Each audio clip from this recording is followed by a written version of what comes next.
पढ़ेंगे तो मजदूर आंदोलन के संचालनकर्ता दो लोग थे, एक एनी बेसेंट थी, दूसरा बाल गंगाधर तिलक थे। तो पहले हम इन दोनों की जीवनियों को समझ लेते हैं। ये दो जो महान आत्मा रही भारत की, पहले इनको हम समझ लेंगे, उसके बाद भूमूल आंदोलन पढ़ेंगे। ओके, तो पहले आज हम पढ़ेंगे बाल गंगाधर तिलक के बारे में। नहीं ठीक, तो आइए इनको समझते हैं। बाल गंगाधर तिलक का जन्म इनका जन्म होगा 1856 में। कहा? तो रत्नागिरी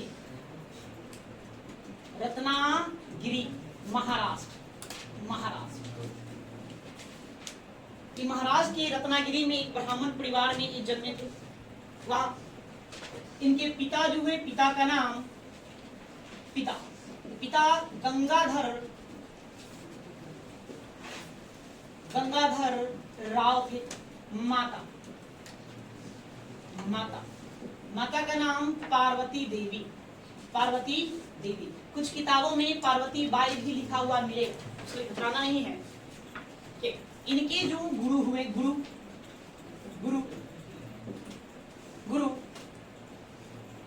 गुरु का नाम था विष्णु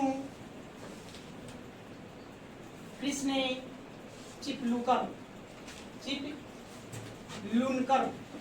इनके गुरु पेशा क्या करते थे? पेशा से क्या थे? पेशा इनका तो वकालत कर चुके थे, तो पेशे से ये वकील थे।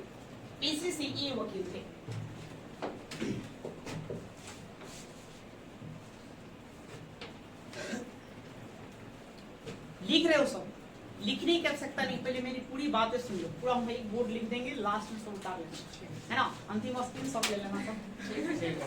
ओके, चलिए आप सुनिए, थोड़ा सा समय आज कम है ना, इसलिए पहले हमको आधा घंटा पढ़ा लेने दो, आप ध्यान से सुनेंगे और देखते चलिए, उसके बाद हिंदी में सब लिखेंगे। सब बोर्ड पर लिख देते हैं, इनसे जुड़ा हुआ जितनी बातें हैं। तो लोकमान्य बाल गंगाधर तिलक, इनका जन्म कब होगा? 1856 में। एक घटना और महत्वपूर्ण घटना जिसका हम चक्र पिछले क्लास में कर चुके हैं, जिसका जिक्र क्या? विधवा पुनर्विवाह अधिनियम लाया गया था, ईश्वर चंद्र विद्यासागर के सहयोग से लाया गया था। तो 1856 में इनका जन्म होगा। कहाँ? रत्नागिरी, महाराष्ट्र। पिता का नाम गंगाधर राव और माता पार्वती देवी रहेंगे। गुरु का नाम विष्णु कृष्ण चिपलूनकर। पेशा से ये वकील हुए। पेशे से क्या हुए? वकील हुए। बाल गंगाधर जो तिलक ये जो थे, ये 1880 ईस्वी में सार्वजनिक जीवन में प्रवेश करेंगे। सार्वजनिक जीवन में प्रवेश मतलब कि समाज सेवा में ये कूद जाएंगे। वहां पर समाज सेवा ये करना क्या करेंगे? प्रारंभ कर देंगे। समाज को सुधारने का ये काम करना प्रारंभ करेंगे। इन्होंने देखा कि हमको समाज को जब सुधारना है तो अपनी बातों को लोगों तक पहुंचाना होगा, आम जनमानस के तक पहुंचाना होगा। तो आम जनमानस तक अपनी बातों को आप कैसे पहुंचाएंगे? तो उन्होंने इसके लिए एक माध्यम ढूंढा। तो माध्यम उन्होंने ढूंढा कि सबसे बढ़िया है लेख, पत्र पत्रिकाओं के माध्यम से वहां पहुंचा सकते हैं। तो पत्र पत्रिकाओं को निकालने के लिए आपको प्रिंटिंग प्रेस की आवश्यकता हो नहीं, तो इनके पास प्रिंटिंग प्रेस था नहीं। तो 1881 ईस्वी में कुछ साथियों के सहयोग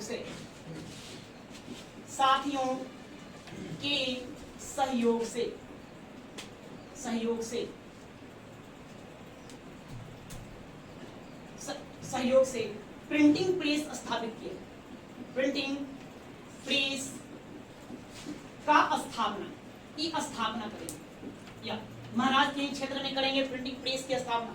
जब प्रिंटिंग प्रेस की स्थापना हो जाएगा तो ये पत्रिकाएं निकालेंगे। पत्रिकाएं इनके द्वारा प्रकाशित दो पत्रिकाएं हैं जिसको आपको ध्यान रखना है, जो अक्सर एग्जाम में आता है। एक पत्रिका का नाम है मराठा। ये आपसे प्रश्न पूछा जाएगा कि मराठा पत्रिका के संपादक कौन? तो बाल गंगाधर तिलक। फिर ये भाषा, इसका लैंग्वेज पूछा जाता है, कौन सा लैंग्वेज में ये प्रकाशित किया गया था? इसका लैंग्वेज था अंग्रेजी। कंफ्यूज नहीं होना, इसका लैंग्वेज क्या था? अंग्रेजी था।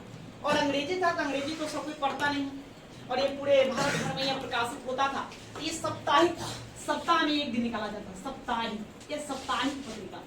इनकी जो दूसरी पत्रिका हुई वो थी केसरी पत्रिका। और ये केसरी जो पत्रिका था यह इसका लैंग्वेज था मराठा, मराठी भाषा, और ये था दैनिक, रोज निकाल दो, दैनिक, दैनिक रोज प्रतिदिन छपता था। तो देखिए यहाँ बड़ा कंफ्यूज लोग हो जाता है, इसलिए लैंग्वेज यहाँ पूछता है कि बताइए केसरी पत्रिका का किस भाषा में प्रकाशित की जाती थी, क्या भाषा होगी? हाँ मराठी। लोगों को लगता है ये मराठा नाम है तो इसका होगा मराठी, लेकिन नहीं, ये उल्टा आपको है, थोड़ा सा इसको आपको ध्यान देना। ये पत्रिका को निकालेंगे और आगे की ओर आगे चलकर फिर क्या करेंगे 1884 ईस्वी, 1884 बाल गंगाधर तिलक अंग्रेजी शिक्षा के समर्थक थे, और अभी वर्तमान उस समय की स्थिति के अनुसार देखें तो ब्रिटिश सरकार भारतीय समाज में अंग्रेजी शिक्षा को जागरूक कर रहा था, वो लोगों को अंग्रेजी पढ़ा रहा था। इनका मानना था कि हम भारतीय लोग ही अंग्रेजी शिक्षा के क्षेत्र में काम करें, लोगों को अंग्रेजी शिक्षा लोगों तक पहुंचा दे तो और समाज बेहतर बन सकता है। इसी को ध्यान में रखकर उन्होंने एक अंग्रेज था बेडन बर्न की अध्यक्षता में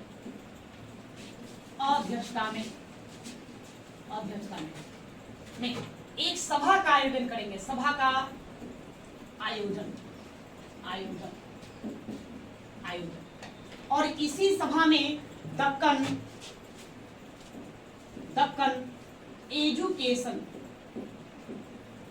एजुकेशन सोसाइटी का स्थापना किया जाएगा। सोसाइटी का स्थापना। तो ई दक्कन एजुकेशन सोसाइटी का स्थापना का मूल उद्देश्य क्या था? अंग्रेजी शिक्षा का प्रचार प्रसार करना, लोगों में अंग्रेजी शिक्षा लोगों तक पहुंचाना। इसी दक्कन एजुकेशन सोसाइटी के माध्यम से कई सारे स्कूल कॉलेजेस का स्थापना किया गया। मूलतः इसके सहयोग से दो कॉलेज जिसको आपको ध्यान में रखना है। दक्कन एजुकेशन सोसाइटी द्वारा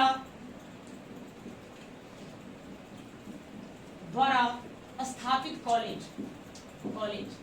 तो आपको दो कॉलेज ध्यान में रखना है।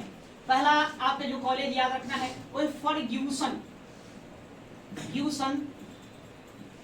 कॉलेज, इसको ध्यान रखना है, फर्ग्यूसन कॉलेज। या ई फर्ग्यूसन कॉलेज की स्थापना 1885 में की जाएगी। कहाँ स्थापना? 1885 में। इसका स्थापना 1885 में। स्थान पुणे में इसकी स्थापना करेंगे, और इसका शिलान्यास करने के लिए उस समय के तत्कालीन बॉम्बे के जो गवर्नर थे, गवर्नर जेम्स फर्ग्यूसन के द्वारा इसका शिलान्यास किया गया था। इन्हीं को बुलाया गया था शिलान्यास करने के लिए। बॉम्बे के जो गवर्नर थे जेम्स फर्ग्यूसन, ये आए। दूसरा इनके द्वारा स्थापित कॉलेज इसी संस्था के माध्यम से विलिंगटन कॉलेज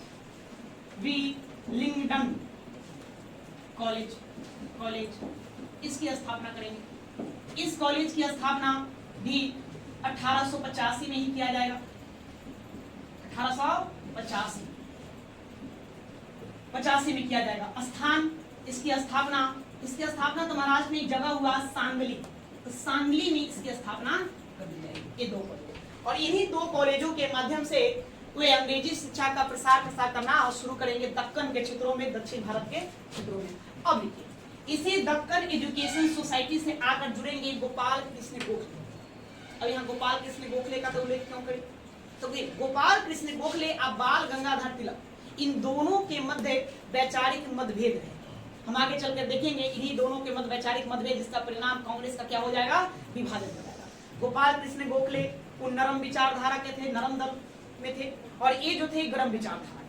तो दोनों की विचारधाराएं अलग थी, जिसके कारण ये दोनों में मतभेद होगा। 1885 गोपाल कृष्ण गोखले दक्कन एजुकेशन सोसाइटी से जुड़े, और ये बाद में फिर क्या होंगे? और फर्ग्यूसन कॉलेज के अध्यापक बनेंगे, कॉलेज के अध्यापक बने, अध्यापक बने, इस कॉलेज के क्या बन जाएंगे? वो अध्यापक बन जाएंगे। 1889 में प्रश्न आपसे पूछा जाएगा कि बाल गंगाधर तिलक पहली बार कांग्रेस के अधिवेशन में कब भाग लेंगे? तो 1889 में, है ना। पहली बार कांग्रेस के वार्षिक अधिवेशन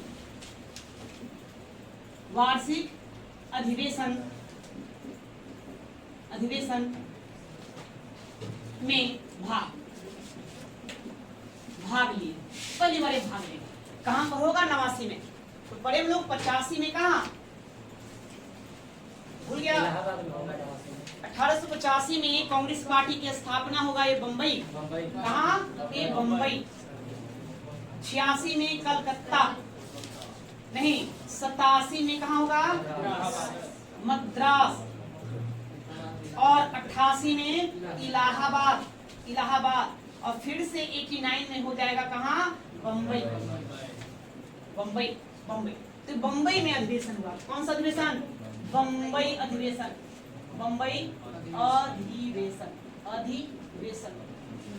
यहाँ बम्बई अधिवेशन में ये पहली बार हिस्सा लेंगे, पहली बार 90 में। फिर आगे हम बढ़ेंगे तो 1890 में यहाँ पर तिलक जी गोपाल कृष्ण गोखले से वैचारिक मतभेद होने के कारण इस्तीफा दे दिए। तक्कन एजुकेशन सोसाइटी से रिजाइन मारने के बाद पूर्णतः भारतीय राजनीति में सक्रिय हो जाएंगे, एक्टिव हो जाएंगे। 1889 में तिलक जी ने दक्कन एजुकेशन सोसाइटी से इस्तीफा दे देंगे, इस्तीफा रिजाइन। और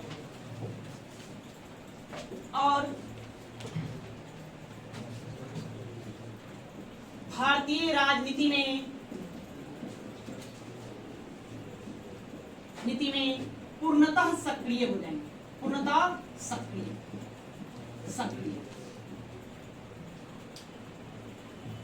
देखिए 1891 में एक व्यक्ति हुए, एक समाज सुधारक हुए, उनका नाम था वीएम मालावारी। तो वीएम मालावारी के प्रयासों से सम्मति आयु अधिनियम पारित हुआ।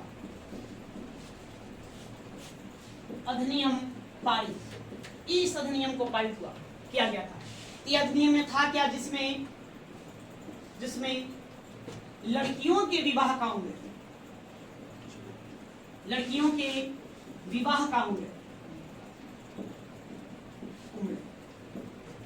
10 वर्ष से 12 वर्ष कर दिया गया। 12 वर्ष कर दिया गया। अब इस अधिनियम को लेकर के, है ना, बाल गंगाधर तिलक और गोपाल कृष्ण गोखले में झगड़ा हो जाएगा, विवाद उत्पन्न हो जाएगा। विवाद क्या? तिलक इसके विरोधी थे, तिलक जी इसके विरोधी थे। उन्होंने इसका विरोध किया, कहा कि नहीं यार, लड़कियों को उम्र और ज्यादा होनी कि बड़ा कौन 12 वर्ष। विरोधी थे। जबकि गोपाल कृष्ण गोखले ने इसका समर्थन किया। वो इसके समर्थन में एक विवाद का कारण हुआ। अब 1893 और 1895 दो बातें आपको ध्यान रखना है। यहाँ 1893 में बाल गंगाधर तिलक के द्वारा गणेश महोत्सव की शुरुआत की जाएगी। गणेश महोत्सव, आप जानते हैं गणेश महोत्सव महाराष्ट्र राज्य का सबसे बड़ा त्योहार माना जाता है। नहीं, मराठियों लोगों का और चढ़कर इस त्योहार को मनाते हैं बड़े ही धूमधाम के साथ। या अब 85 में वो शिवाजी महोत्सव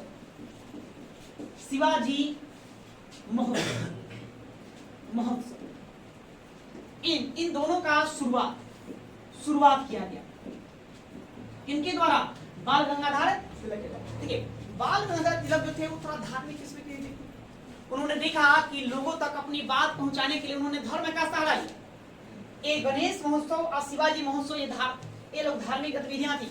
इसमें लोगों का धर्म बहुत ज्यादा आस्था था, जिससे भीड़ अच्छा खासा इकट्ठा हो जाता और इसी त्योहार के दरमियान ही वो अपनी बात भी चुपके से खसका देते थे। मतलब कि राष्ट्र की बातें वो भी कह देते थे, पूर्ण है ना, वो स्वाधीनता की बातें भी वो बताने लोगों को लगे। इन दोनों त्योहारों के माध्यम से, इन दो त्योहारों को शुरू करने के पीछे उनका एक कारण ये भी था। अब 1897 ईस्वी ये ऐसे दो बार बॉम्बे विधानसभा के सदस्य बने। दो बार सदस्य बने। कब? एक 1895 में और दूसरी बार 1897 में। ये दो बार बॉम्बे विधानसभा के अध्यक्ष भी सदस्य के रूप में भी ये चुने जाएंगे। ये 1897 में। फिर आगे देखेंगे तो 1897 में 18 माह की सजा इनको सुनाया जाएगा। 18 महीने की इनको सजा दी जाएगी। तो सजा देने के पीछे का कारण क्या? तो इस समय प्लेग बीमारी फैला हुआ था। प्लेग बीमारी के कारण जो प्लेग कमीशन को जो सदस्य अंग्रेजों को ही भाई जिम्मा था, वो प्लेग बीमारी को क्या करने के लिए, दूर करने के लिए तो उसने अभियान चलाया। अभियान चलाने के दौरान लोगों के घर घर जाकर के वो चेक करता था, प्लेग बीमारी से संबंधित बातों को देखता था। इस दौरान वो भारतीय महिलाओं के साथ दुर्व्यवहार भी करता। अंग्रेजों के द्वारा दुर्व्यवहार करने का मामला आया। इसी मामले को ध्यान में रखकर बाल गंगाधर तिलक ने एक लेख छापा। कौन? केसरी पत्रिका है, उसी में एक लेख छाप दिए, शिवाजी का उद्गार नाम से। एक शीर्षक के नाम से वो क्या करेंगे, लेख का प्रकाशन करेंगे और एक भाषण भी देंगे। भाषण में वो बताएंगे कि जिस तरह शिवाजी ने अफजल गुरु की जो हत्या किया वो सही है, वैसे भी और भी बातें सही है। तो उन्होंने इस तरह का लेख दी, इस तरह की भाषण दिया। इनके भाषणों से प्रेरित होकर या उनके लेखों को पढ़कर जो भी हो प्रेरित होकर, एक थे बंधु लोग थे, चिपलुकर बंधु। उन लोगों ने क्या किया, प्लेग कमीशन के जो अध्यक्ष था रेले और लेफ्टिनेंट आयर्स, इन दोनों की हत्या कर दी। इस हत्या कारण अंग्रेज सरकार दोषी माना कि इनको बाल गंगाधर तिलक को आप ही के बहकाए अनुसार, कहे अनुसार इसको क्या कर दिया गया है, हत्या कर दिया गया। अतः दोषी आप। इसी दोष को ध्यान में रखकर उनको 18 माह की सजा सुनाई गई। लेकिन बाद में अन्य जो उदारवादी नेता थे या राष्ट्रवादी जो नेता थे वो इनके समर्थन में खुलकर सामने आए, जिसके कारण 1898 में सरकार ने उनको क्या कर दिया, रिलीज कर दिया, बरी कर दिया। ठीक है, किया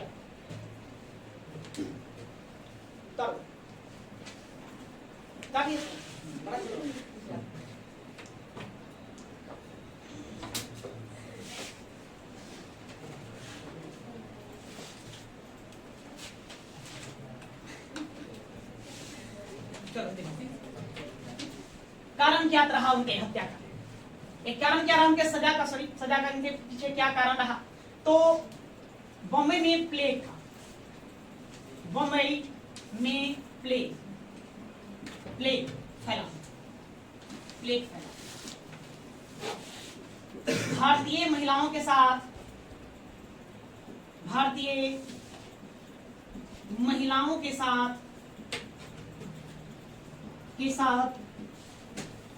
दुर्व्यवहार का मामला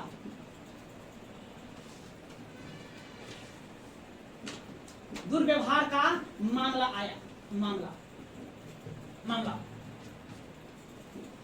तिलक जी ने केसरी पत्रिका में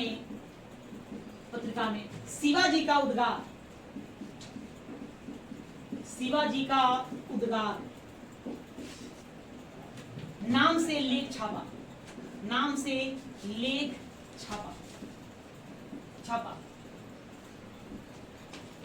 शायद इसी से प्रेरित होकर, शायद कहें अब क्या मामला था हत्या करने के पीछे, लेकिन मामला तो अंग्रेजों ने ही बताया कि आप ही के लेख से प्रेरित होकर लोगों ने हत्या कर दिया। इससे प्रेरित होकर चापेकर बंधुओं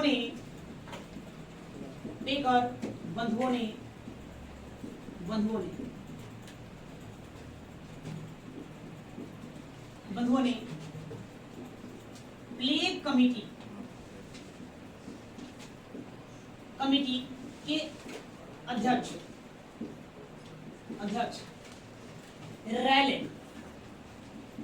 और लेफ्टिनेंट आयस्ट की हत्या कर दिया। ठीक है, ये मामला यहां आया। सरकार ने इसका दोषी तिलक जी को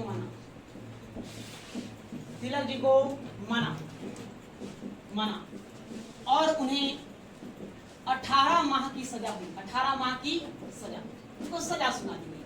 ठीक है, एक कारण रहा उनके 18 माह की सजा होने का। पहली बार वो जेल कब जाएंगे? 1897 में। लेकिन 1898 में उन्हें रिलीज कर दिया गया, छोड़ दिया गया।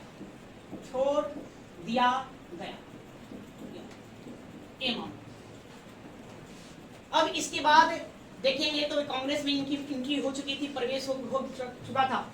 और उदारवादियों की जो नीतियां थी अंग्रेजों के समक्ष अपने मांग रखने का, वही दया याचना के माध्यम से, संवैधानिक तरीके से, उसमें इनको विश्वास नहीं था। अतः ये विरोध प्रकट करने लगे। इसी के बीच 1905 में बंग भंग आंदोलन, इसी आंदोलन को क्या कहते हैं? स्वदेशी आंदोलन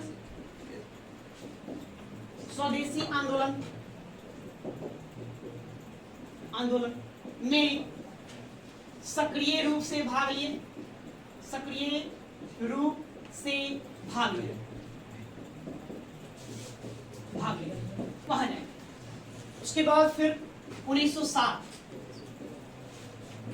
सूरत अधिवेशन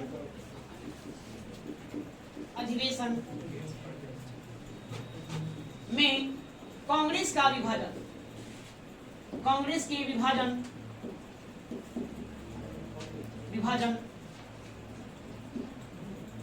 के बाद गरम दल के प्रमुख नेता बनकर उभरे। गरम दल के प्रमुख नेता बने। गरम दल के सबसे प्रमुख नेता कौन बनेंगे? एक बाल गंगाधर तिलक उसके बाद बन जाएंगे। भारत में उग्र राष्ट्रवाद के जनक के रूप में भी इनको जाना जाता है। किन्हीं के माध्यम से उग्र राष्ट्रवाद देखने को मिलेगा भारत में। या 1908 इनको राष्ट्रद्रोह का मुकदमा चलाया गया। बंग भंग आंदोलन के दौरान, स्वदेशी आंदोलन के दौरान इनको मुकदमा चलाया गया ब्रिटिश सरकार के द्वारा राष्ट्रद्रोह का, और इनको 6 साल का कैद हो जाएगा। 1908 में स्वदेशी आंदोलन के दौरान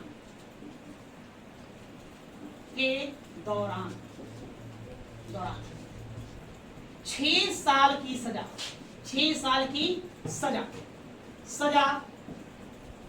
सजा इनको सुना दिया जाएगा। और ये कहां बंद हो जाएंगे?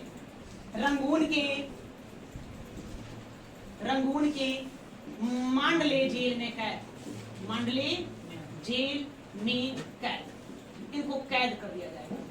ठीक है, फिर ये 1914 में इनको फिर रिहा कर देगा। तो 6 साल का इनका जीवन कहाँ? रंगून के मांडले जेल में व्यतीत होगा। अब वो जेल से आने के बाद, जेल से जब ये आए तो उन्होंने देखा कि भारत की राजनीतिक व्यवस्था ही बदल चुकी है। भारत की जो राष्ट्रवादी जो आंदोलन चल रहे थे उसमें एक तरह से राजनीतिक निष्क्रियता आ गई, मतलब शून्यता देखने को मिली। इसी शून्यता को देखते हुए उन्हें भी एहसास हुआ कि हमें जो गरम दल और नरम दल दोनों हैं, दोनों को क्या कर देना चाहिए? एक कर देना चाहिए। और साथ ही कांग्रेस और मुस्लिम लीग जो 2 अलग अलग पार्टियां बन चुकी हैं, उन्हीं दोनों पार्टियों को क्या कर देना है? एक कर देना है। तो अपने पढ़े थे हम लोग लखनऊ पैक्ट में क्या हुआ था? 2 बातें हुई। गरम दल और नरम क्या हो गया? एक हो गया। और मुस्लिम लीग और कांग्रेस के मध्य भी क्या हो गया था? समझौता हो गया। नहीं, तो मुस्लिम लीग और कांग्रेस के मध्य समझौता करने के पीछे किनकी मुख्य भूमिका रही? जिन्ना और तिलक। जिन्ना और तिलक नहीं, नरम दल और गरम दल एक होगा, उसमें सबसे महत्वपूर्ण भूमिका कौन निभाएंगी? इनिबेसेंट मूल रूप से निभाएंगे वहां पर भूमिका वो।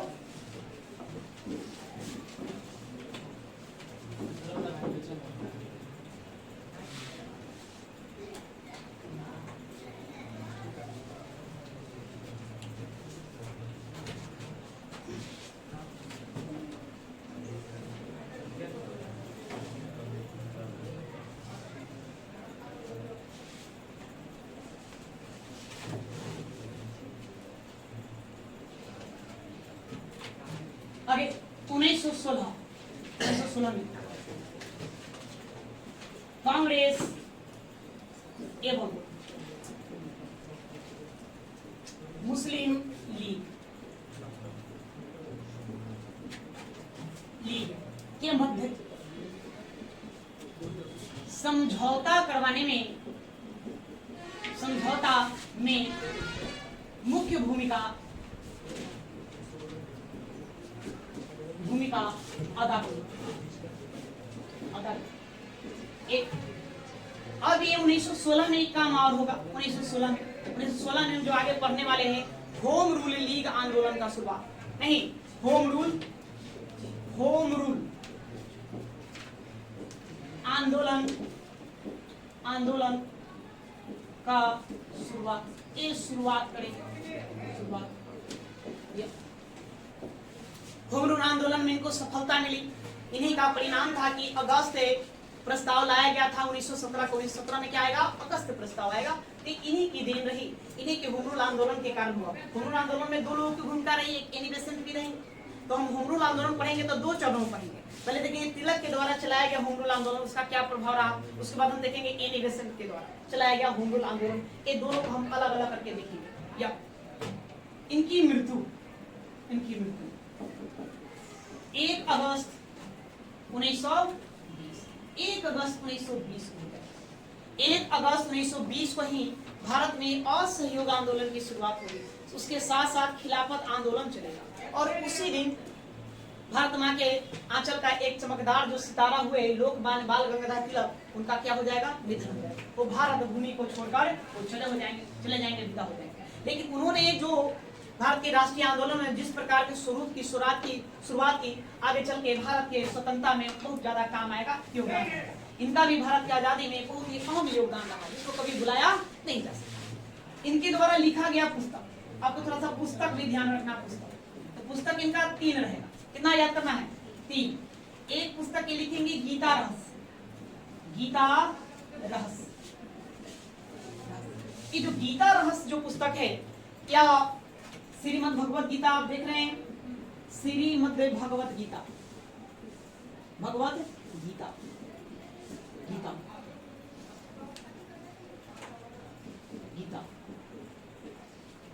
का मराठी में अनुवाद है। ये अनुवाद है। इस पुस्तक को उन्होंने मांडले जेल में ही लिखा था। मांडले जेल में लिखा। 6 साल कहाँ रहेंगे? मांडले जेल में रहेंगे। तो जो मांडले जेल में एक कैद थे, उसी से उन्होंने गीता रहस्य पुस्तक को लिखा। इनका दूसरा जो किताब आपको ध्यान रखना है, औरायन। इस औरायन पुस्तक में वो क्या करेंगे? वेदों की आयु निकालने का प्रयास करेंगे। ज्योतिष विद्या के आधार पर वो वेदों का आयु ज्ञात करेंगे। उन्होंने वेदों का आयु ज्ञात करके बताया कि 4500 साल पुराना है उनकी ये पुस्तक। इनका और एक महत्वपूर्ण पुस्तक है जिसको आपको ध्यान रखना है,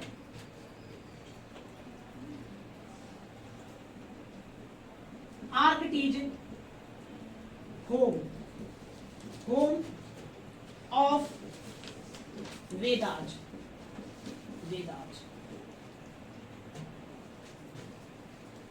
आर्य लोग भारत में कहां से चलकर आए, उस पर आधारित उनकी एक पुस्तक है आर्किटीज होम ऑफ वेदाज। ठीक है, तो इतनी बातें इनसे आपको क्या करना है? ध्यान में रखना है, ज्यादा बातें नहीं। चलो इसको कर लो।